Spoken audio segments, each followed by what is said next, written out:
Guys আমি আজি আকৌ গৈ আছো ব্ৰহ্মপুত্ৰৰ চাপৰিলে আৰু আমি ঘৰটো আজি ৰুমৰ পৰা ষ্টাৰ্ট কৰি দিলো যোৱাবাৰ ভিডিঅ'টো দৰে আমি গৈ আছো এফালে কাম লাগি আছে চাব পাৰে এফালে ৰুম এফালে পুৰা লেতেৰা হৈ আছে ৰুমটো আৰু আমি গৈ আছো চাপৰি আৰু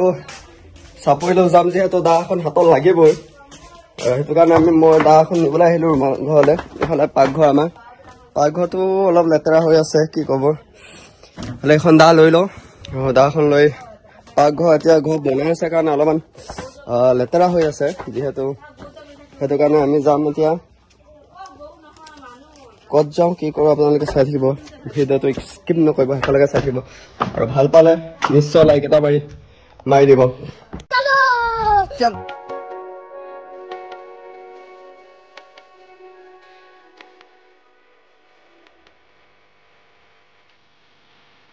আমি আহি আছো তিনিটা ভাইটি আৰু অসীম আহি আছো আমি চাপৰি আৰু এফালে চাপৰিলৈ যোৱা পৰিৱেশটো প্ৰায় 10 কিলোমিটাৰ মান খোজকাঢ়ি যাব লাগিব আমি এফালে অসীম আছে লগত যোৱাবাৰ ভিডিঅ'টোত ভাগৰ লাগি গ'ল এইবাৰ কি হয় এফালে দা এখন আনিছো আমি চাপৰিত যি পাওঁ উঠাই লৈ আহিম এটা ধুনীয়া লোকেশ্যন ইয়াতে পিকনিক হয় এইটো বালিময় হৈ যায় পৰিৱেশটো যেতিয়া খৰালি দিন আহে বাৰিষা দিন হোৱাৰ কাৰণে এতিয়া পলস সৃষ্টি হৈ আছে আৰু আমি আহি আছো এফালে চাপৰিলৈ যোৱা মানুহ পাৰ হৈ আছে এফালে নাৱত গ্ৰুপ এটাকে পাৰ হ'বলগীয়া হয় অসীম কিবা এটা ক আমাৰ গোটেই গ্ৰুপটো আছে ছানগ্লাছ লগাই আহিছো আমাৰ এফালে লুকাই থকা এজনী আছে লাজ কৰিছে ভিডিঅ'টো ওলাবলৈ নাও আহি পাই গ'লহি কাষত এইটো অসীম ভাই কিবা এটা কৰ মাটিমাহ ৰখিবলৈ আহিছো আজি মাটিমাহ ৰখিব আহিছো আৰু এয়া মাটিমাহ ভাতে কালি বান্ধি লৈ আহিছো এইটো লৈ আহিছে এফালে এফালে নাও আহি কাষত পালেহি সেইফালে এখন নাও দুখন নাও নিবলৈ আহিছে আমি এখন নুঠো আমি আগৰখনলৈ গৈ আছো আগৰ ড্ৰাইভাৰজন অলপ বেছি ভাল বোলে সেইটো কাৰণে আমি আগৰ ড্ৰাইভাৰজনলৈ আহি আছো টাইমত পাইছোহি ন এতিয়া নাৱত উঠি লওঁ চল আমি গৈ আছো এতিয়া নাওলৈ আনিমগৈ বোকাৰে পদুময় সাঁতুৰি আনিমগৈ তোক এইটো ঠেলি দিম নেকি লুই তোৰ সাপুৰিত কৰে নাউৰিয়া বালিত ভাতে ৰান্ধি খায় আমাৰ ফালে মেইন ব্ৰহ্মপুত্ৰখন আছে বহুত দূৰত এইফালে আছে আৰু প্ৰায় ইয়াৰ পৰা 5 কিলোমিটাৰ মান দূৰত আমাৰ মেইন ব্ৰহ্মপুত্ৰখন আছে আৰু এইফালে এটা হুটি আছে এই হুটিটো আকৌ দুটা ভাগ হৈ গৈছে এইখিনিতে তাৰ দুটা চাইডে দুটা ভাগ হৈ গৈছে এইফালে দুটা হুটি আৰু বহুত বিঘা মাটি ব্ৰহ্মপুত্ৰ বুকুৰ মাজতে আছে আৰু আমাৰ মানুহখিনি এতিয়া যিহেতু ব্ৰহ্মপুত্ৰ অকণ শান্ত হৈছে বুলি কৈছে সেইটো কাৰণে খেতিৰ কাৰণে উপযোগী হোৱাৰ কাৰণে 120 ঘৰ মানুহে একেলগে হাবি কাটি আৰু এতিয়া খেতি কৰিবলৈ আগবাঢ়িছে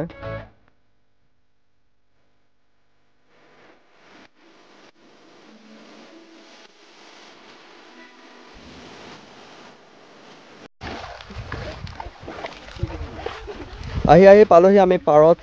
আমাৰ পিছফালেদি দুখন নাও আৰু আমি আহি পাৰত পালোহি এফালে বোকা চেণ্ডেল খুলি যাওঁ নাই কি কৰি যাওঁ এনেকৈ যাব পাৰি বোকা আছে ব্ৰহ্মপুত্ৰ মাছ যদি ফুটি যদি পাৰ হৈ আহিল বৰ্তমান বেলেগ এটা অনুভৱ একদম সুকীয়া এটা অনুভৱ ব্ৰহ্মপুত্ৰৰ মাজত বালিচৰত ইমান ধুনীয়া এটা পৰিৱেশ ব্ৰহ্মপুত্ৰ নৈ মাজে পানী তলেদি সুত ওপদি মানে ইমান সুত নহয় तू समझा हाँ नहीं तू समझा नहीं আজি কি কম আৰু ৱাও ডিম্পু বৰুৱা ভাষাই আমাৰ ঘৰ এইফালে আছে প্ৰায় 10 কিলোমিটাৰ মান দূৰত আছে ইয়াৰ পৰা আমাৰ ঘৰ আৰু 10 কিলোমিটাৰ আঁতৰতো যে ইমান এটা ধুনীয়া পৰিৱেশ আছে আপোনালোকে ভাবিবই নোৱাৰে আমি আহি আছো এফালে বৰ্তমান চাব পাৰে ধুনীয়া এটা লোকেশ্যনৰ মাজত তো সুন্দৰ এটা পৰিৱেশ এফালে আমাৰ মানুহখিনি গৈ আছে প্ৰায় 30 গৰাকী হ'ব মানে কি জানে জানুৱাৰী মাহত এই ঠাইডোখৰতে পিকনিক খাব আহে বহু দূৰ দূৰণিৰ পৰা কমাৰগাঁও হাইৱেৰ পৰা মাত্ৰ 15 মিনিটৰ বাদ আপোনালোকেও আহিব পাৰে ইচ্ছা কৰিলে চাপৰি মাজত পানী খাই আছ ব'লা আমাৰ সেই বহাতে লৈ যাবা হ'ব বহাতে ল এফালে মানুহ সমাগম এফালে মানুহ আছে এফালে মানুহে বহি আছে ইয়াত আহি পিনি খেতিৰ মাজত যিবিলাক অপ্ৰয়োজনীয় গছ গজি আছে সেইবিলাক কাটিবলৈ আহিছে প্ৰতি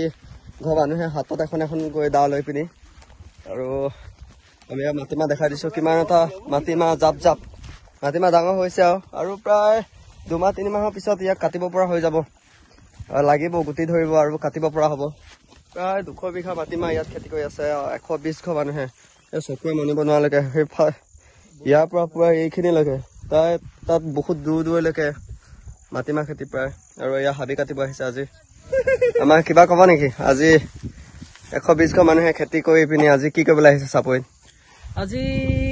চবে মানে আহিল চাপৰিলৈ এটা কাৰণতে আমাৰ মাটিমাহবোৰ মানে হেৰি বান্দলতা মানে আৱৰি থৈছে এইবোৰ চবে তাকে আজি উঘালি মেলি চাফ চিকুণ কৰিব লাগিব হাবি কাটিব লাগিব আমি কাটিব লাগিব আৰু মাটিমাহখিনি তেতিয়া ধুনীয়া হ'ব হয় নাই আৰু এফালে চাৰিওফালে মাটিমাহ প্ৰায় 200 বিঘা মাটিমাহ খেতি কৰাটো ইমান সহজ কথা নহয় अलग ही एक्सपीरियंस होता है আৰু বলো जंगल में ये दाल लेके कुछ करने में बहुत मजा आता है बहुत परेशानी होता है और सांप निकलने के लिए बाहर से आ जाएगा अरे कहना क्या चाहते हो সেইখিনিতে কাটিব ন আহি যা আছে জেগা চাহ বনাবলৈ আমাৰ মানুহখিনি গোট খাই আছে ভিৰ আমাৰ ইয়াত মানুহখিনি গোট খাই আছে ইয়াতে চাহ বনাব আৰু সকলোকে চাহ খুৱাবলৈ ইয়াত ৰেডি কৰি আছে আমি হাবি মাজে মাজে আহি আছোঁ মাটিমাহ খেতি মাজে মাজে আহি আছোঁ এইফালে জাটকা মেচিন লগাই থোৱা আছে আৰু ওচৰলৈ যাবলৈ ভয় যিহেতু শ্বৰ্ট হৈ যাব পাৰে আপোনালোকৰ ফালে মেচিনটো কি বুলি কয় জনাব আমাৰ ফালে জাটকা মেচিন বুলি জানো আৰু কি বুলি কোৱাটো নাজানো এইফালে আহি আছোঁ আমি মুকলি এটা পৰিৱেশ মুকলি এটা জেগা আমাৰ ভাইটি কিবা এটা কয় আহি ভালে লাগিছে আহিব কেতিয়াবা আহি যাব সময় পালে শান্ত পৰিৱেশ ভাল লাগিছে কৈছো নহয় জেগাবোৰ কি চাবি কিছু ভিডিঅ'টো চাই থাকিব আৰু আমাৰ এই মাটিমাহ খেতিৰ কাষতে আছে আমাৰ এখন বৃহৎ মহাবাহু ব্ৰহ্মপুত্ৰ ৱাও ব্ৰহ্মপুত্ৰ পাৰ আৰু গছৰ তল এটা বৰ ধুনীয়া এটা পৰিৱেশ বৰ ধুনীয়া এটা অনুভৱ এইফালে গছৰ তল এইফালে আছে গছ এজোপা আৰু ইয়াতে যদি আমি অকণমান সময় এইখিনিৰ পৰা ভিউটো ৱাও क्या व्यू है असीम बताओ तुम झकास व्यू से यार क्या ही बोले गलत रास्ता पे फंस गया है रे बाबा किबा नोलाले है रखा ओ एफाले নাই বল यास्ता নাই হাবি কাটি আছে প্ৰায় গোটেইখিনি মানুহে ইয়াতে হাবি কাটিবলৈ আহিছিলে খবিজক মানুহে এফালে দেখা দিছে পৰিৱেশটো ইমান এটা সুন্দৰ পৰিৱেশৰ মাজত সকলোৱে হাতে হাতে দা লৈ হাবি কটাত ব্যস্ত আমাৰ এফালে আছে অসীম হাবি কাটিছ নেকি না এক্টিং দিছ এক্টিং না হাবি কাটিছ সঁচাকৈ আমাৰ মানুহখিনি এনেকুৱা লেভেলত কাম কৰিব পাৰে না আমাৰ মানুহখিনি কষ্ট আৰু ধৈৰ্য দেখিলে আপোনালোকৰ মাথা নষ্ট হৈ যাব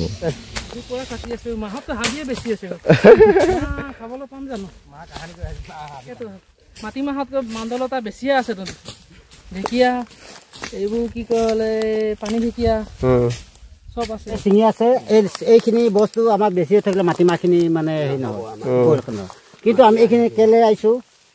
আমি গোটেই ৰাইজে যিমানখিনি আমাৰ মাটি 200 বিঘামান মাটি আছে এই 200 বিঘাৰ কাৰণে আমি মানে লতাই মানে বান্দলতা বুলি কয় আমি এই 200 বিঘা এইখিনিৰ কাৰণে আমি এই আমাৰ ছিঙিবলৈ আহিছোঁ আৰু কৈ আছে যে সেই 120টা পৰিয়ালৰ সমষ্টিক এটা নাম দি লোৱা হৈছে সেই নামটো হৈছে লুইতপৰীয়া আত্মসহায়ক গোট ৱাও মানুহে কৰোঁ বুলি ভাবিলে কৰিব নোৱাৰে কি আগলৈ গৈ আছোঁ সুন্দৰ এটা পৰিৱেশৰ মাজত নিজকে বিলীন কৰি দিছোঁ আজি কি কবি বহুত দুখজনক কথা 1919 চনতে গুৱাহাটীয়া ক'বলৈ পৰি আমাৰ মানুহ যিবোৰ মিচিং মানুহ ইয়াত বসবাস কৰি থকা 2004 চনৰ গুৱাহাটীয়া হয় বেলেগ স্থানলৈ যাবলৈ মানে বুজি পালেনে গাইছ আজিৰ পৰা প্ৰায় 25ৰ পৰা 30 বছৰ আগলৈকে ইয়াতো এখন গাঁও আছিল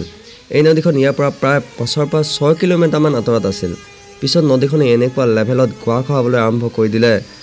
সকলো মানুহ এই ঠাই পলাব লগা হ'ল।